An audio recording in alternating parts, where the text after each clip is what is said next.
j'en ai pris connaissance, je l'ai trouvée à la fois tout à fait fascinante et en même temps, il y a 2 ans, elle me pose un problème de pertinence, sinon de légitimité, pour parler finalement d'une thématique d'évolution, comme si on pouvait transférer ce concept dans une période où il n'existait pas et dans un état du savoir qui fonctionne selon des modalités épistémologiques profondément différentes.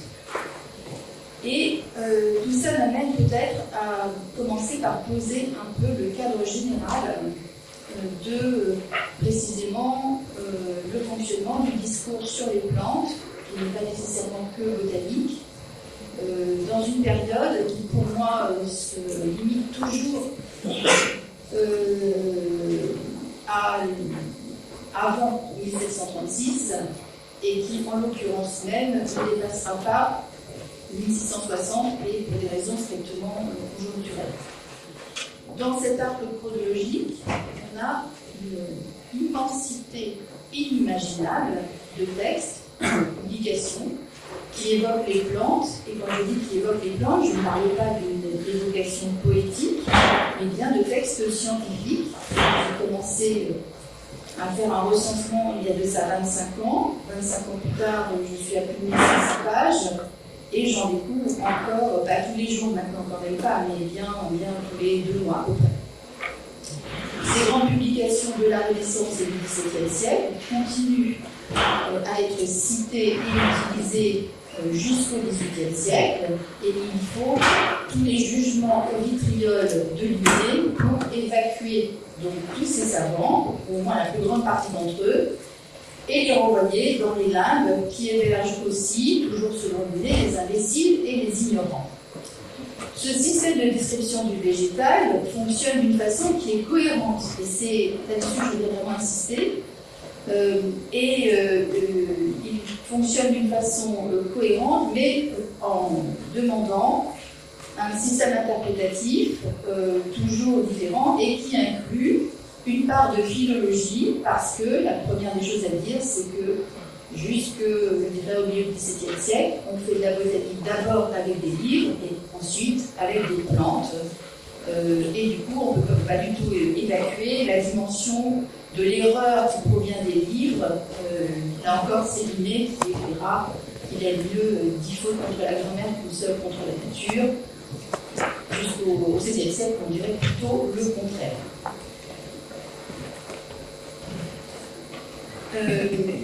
La littérature sur ces plantes est aussi profondément différente. Alors, elle prend des formes différentes d'abord. On trouve des indications sur ce que sont les plantes, comment elles se présentent, ce qu'on peut en faire, donc de la poésie. Et ça, je dirais dès l'Antiquité, mais spécifiquement au Moyen-Âge et à la Renaissance, le texte qui a le plus servi pour apprendre des plantes aux étudiants des universités et des facultés de médecine, me semble-t-il, c'est un petit poème qui comporte 2500 vers en examen didactique très approximatif, qui est attribué donc à Macer Floridus, du nom d'un médecin, d'un empereur romain, etc. C'est évidemment un pseudo, et on a une strophe avec une plante, la façon dont elle se présente, comment on peut la décrire, et ensuite ses indications médicales. Comme c'est en hexamètre, c'est en poésie, on pensait que ça aiderait vraiment les étudiants à retenir par cœur tout ce qu'on pouvait savoir sur les plantes. Mais on trouve aussi des plantes dans les récits de voyage, sans s'y attendre un petit peu, dans des commentaires beaucoup. C'est-à-dire que le commentaire n'est pas simplement une remarque sur le texte, c'est aussi une remarque sur ce que dit le texte. Et les commentaires les plus célèbres, ceux de Pietro Andrea Mazzoli, qui meurt en 1577, finalement dépassent de très loin le texte de Dioscoride, dont ils se font un commentaire.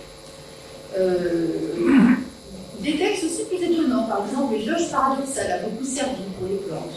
Je signale par exemple que les raves sont au centre d'un texte de Claude Vicotier, par ailleurs grammairien et enseignant, et quant aux choux, ils font, si j'ose dire, les choux gras d'Étienne de Lègue, dont le premier emploi était plutôt d'être militaire et espion, et par ailleurs aussi bon connaisseur des plantes. On trouve aussi des plantes dans lesquelles des curiosités, dans les inventaires de jardin et le livre le plus publié qui concerne les plantes à la Renaissance, alors vraiment de très très loin, n'est pas un livre botanique, c'est une sorte de livre, je dirais, une anthologie qui est à la limite du commentaire biblique et du livre de secret. Il est dû à la plume de Livinus Laevius, donc plus personne ne sait rien.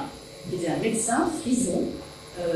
Et on compte des centaines de traductions et de commentaires dans tous les sens, et c'est évidemment question des plantes de la vie. Alors, tout ça invite évidemment à la prudence, et en particulier à examiner comment on va pouvoir évoquer les plantes et quelles précautions méthodologiques on doit prendre.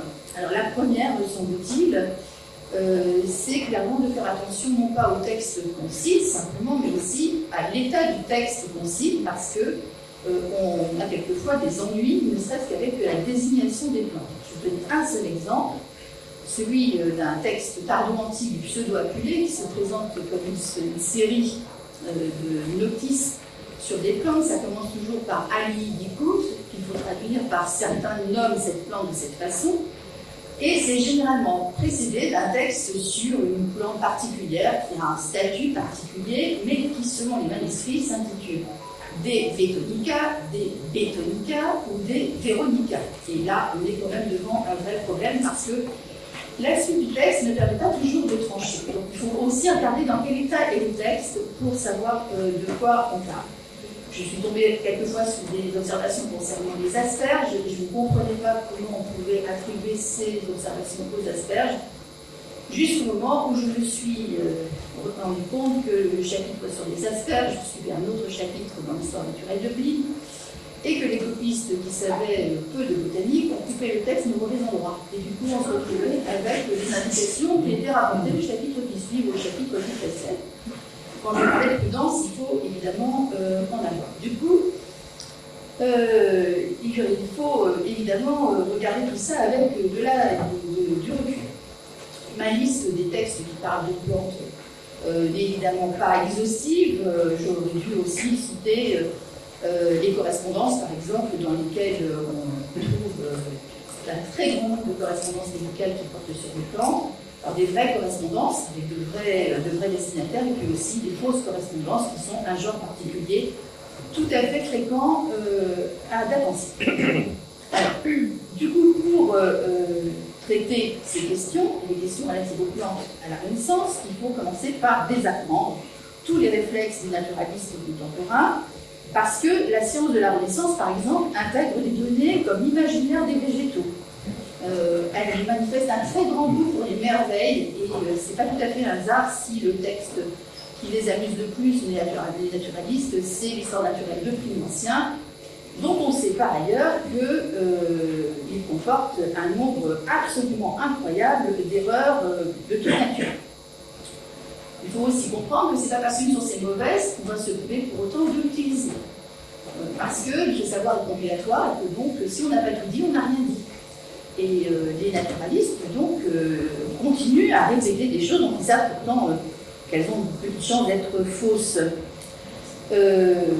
Ils manifestent aussi des méthodes différentes pour traiter des plantes d'un côté, des animaux et des minéraux de l'autre. Je dirais que pour les animaux, la seule catégorie qui rapproche les plantes des animaux, c'est les insectes, en raison précisément de l'infinie diversité qui leur pose des tas de problèmes. Et puis surtout, on n'oubliera pas que c'est un monde chrétien, qu'il y a une continuité de la création, qu'il n'y a pas de disparition possible.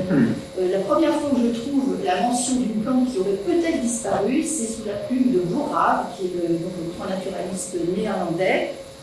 Et encore le dit-il avec beaucoup de prudence au XVIIIe siècle, en disant que peut-être cette plante aurait disparu, peut-être qu'on aurait des plantes qui auraient pu disparaître.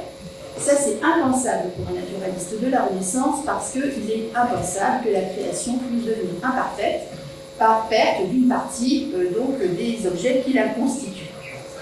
Et la conséquence, c'est que puisque la création est continue, on peut parfaitement utiliser des instruments que nous, on jugerait complètement à côté de la plaque pour parler de choses nouvelles. Donc on peut aller explorer le Mexique avec l'histoire naturelle de Pline l'Ancien sous le bras, et c'est fait, c'est Francisco Hernandez, ou bien ou bien discuter d'un côté avec les marchands chinois qui passent par Goa en Inde, et en même temps citer une Dioscoride à toutes les pages, parce que tout ça n'est pas contradictoire et qu'il y a bien une sorte de continuité du savoir qui est la même chose que la continuité de la création.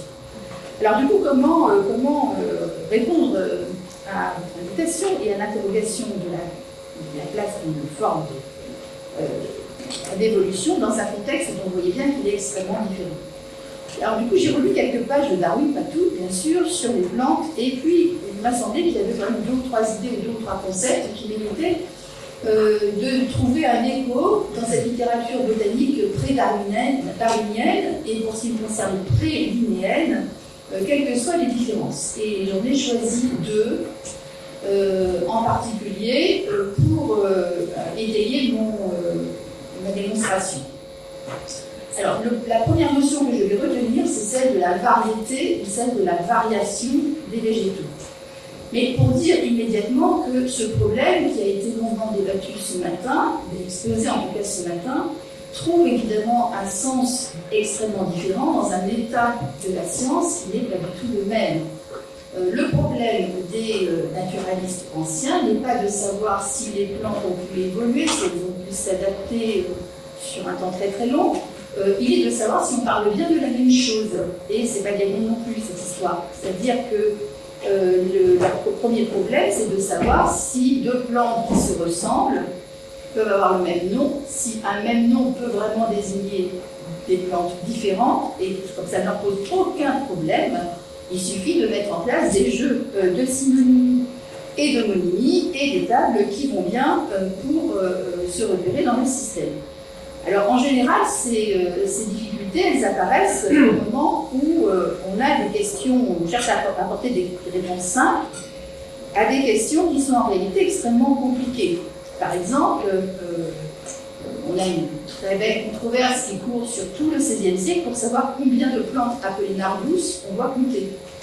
Ou bien pour savoir si l'aconitum de Pline et son homonyme chez Avicenne désignent bien le même végétal ou pas. Et vous comprenez bien que si on a de côté aconitum napel et de l'autre côté homonyme pardaillanquais, ça ne fait pas la même chose si on l'utilise dans un médicament, par exemple. Et puis, par exemple, une autre question, rencontrée par une de mes étudiantes, il y a de ça un ou 2, elle travaillait sur les plantes à parfum, et elle est tombée sur une question pour savoir si toutes les violettes citées dans les livres de botanique étaient bien utilisables en parfumerie. Alors, elle, spontanément, elle aurait dit non, on est tout rapporté à Viola odorata, sauf que dans les commentaires qu'elle trouvait, on mentionnait systématiquement des variations, là aussi, qui portait à la fois sur la couleur, sur le nom, sur l'odeur, sur les sources, tout ça bien mélangé. Voilà, donc le premier élément que je voulais signaler, donc, c'est ces incertitudes sur la détermination des plantes. Par voie de conséquence, donc, la discussion sur les limites de la délimitation des plantes donne naissance à des modèles de différenciation, quelquefois tabulaires, mais pas toujours. Et je ne suis pas certaine qu'il soit nécessaire de lire ces tableaux comme des embryons de taxonomie, même je suis presque sûre du contraire, parce que souvent ils sont autant un livre de progression qu'une tentative de classification. Ces différences, ces livres de différence, differentiae en latin, on les trouve par exemple assez systématiquement en tête de la grande traduction latine de Dioscoride, qui est due donc au médecin de Soissons, Jean Rouelle, personnage complètement disparu des radars des historiens, et qui a été quand même l'un des plus grands naturalistes du début du XVIe siècle. Il meurt en 1537 dans ces eaux-là, c'est un contemporain d'Erasme très exactement.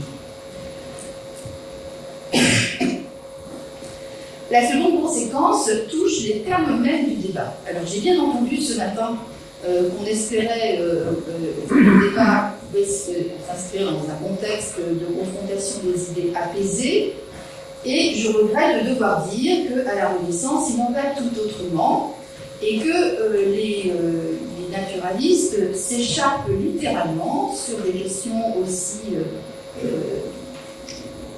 terribles que de savoir si le nard du Gange est bien la même chose que le nard de l'Inde. particulier. Alors, il y a des spécialistes de ça, hein, donc Pietro Andrea Mattioli, dont j'ai déjà cité, qui aime la moitié des naturalistes de l'Italie, déteste l'autre moitié, et écrit par exemple du directeur du jardin botanique de Padoue, qui à l'époque est un Prussien qui s'appelle Melchior Milan dans son nom vernaculaire et Melchior Milanginus dans son latin. Il dit « È il figlio di un padre becco e una meretrice ». Je ne vais pas traduire, si peut-être. C'est le fils d'un prêtre défroqué. La traduction exacte, tout ça dans une lettre adressée à Gabriele Fallopio, qui est aussi un très gros médecin, bien sûr, celui des trompes de Fallope, et qui est un protecteur de Guilandinus. Alors, il y a des spécialistes, Melchior Milan de lui rend bien, hein, on peut croire qu'il sait se défendre. Et on trouve autant de noms d'oiseaux à l'égard de Mattioli chez Wieland qu'à l'égard de Wieland chez Mattioli.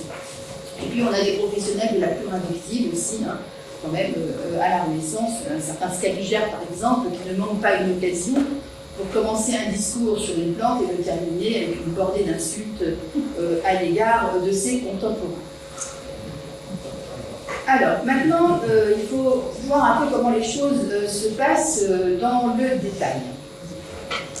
Je vais vous donner un exemple de ces controverses sur la détermination des plans. Par exemple, à propos, je vais parler du lunar celtique pour vous montrer un peu comment s'opèrent des chaînes de controverses qui finissent par noyer le débat. Déjà. Ces chaînes de controverses commencent par une contestation du propos tenu par Giovanni Manardo, médecin de Ferrare, qui manifestement, d'après Mattioli, n'a pas lu très bien sa géographie. Puis on a Manardo qui va critiquer Jean Nouel, lequel n'est pas tout à fait d'accord avec Marcello Virgilio, qui avait commenté Diascoride, etc. Et ce qu'on voit apparaître, donc, ce sont des chaînes d'erreurs et de débats. Alors, il y a une deuxième question qui concerne, le deuxième écho, je dirais, aux pages de Darwin sur l'origine des espèces. C'est celle qui concerne la concurrence et les relations entre les végétaux. Alors, je vais sauter tout ce que j'avais à vous dire sur le jardin de Montpellier pour en arriver aux relations et concurrences entre les êtres vivants. Cette écho-là m'a beaucoup intéressée parce que autant sur les questions de variation de variété, c'était très compliqué et ça engageait vraiment des questions de détermination de la nomenclature, autant les relations et la concurrence entre les êtres vivants, je suis obligée de dire que ça existe vraiment. À l'époque pré-linéenne et qu'on le trouve dès l'Ancien en réalité, qui consacre donc de nombreuses pages par exemple à la solidarité du rémora et du requin. Bien sûr, il n'a pas allé jusqu'à dire que le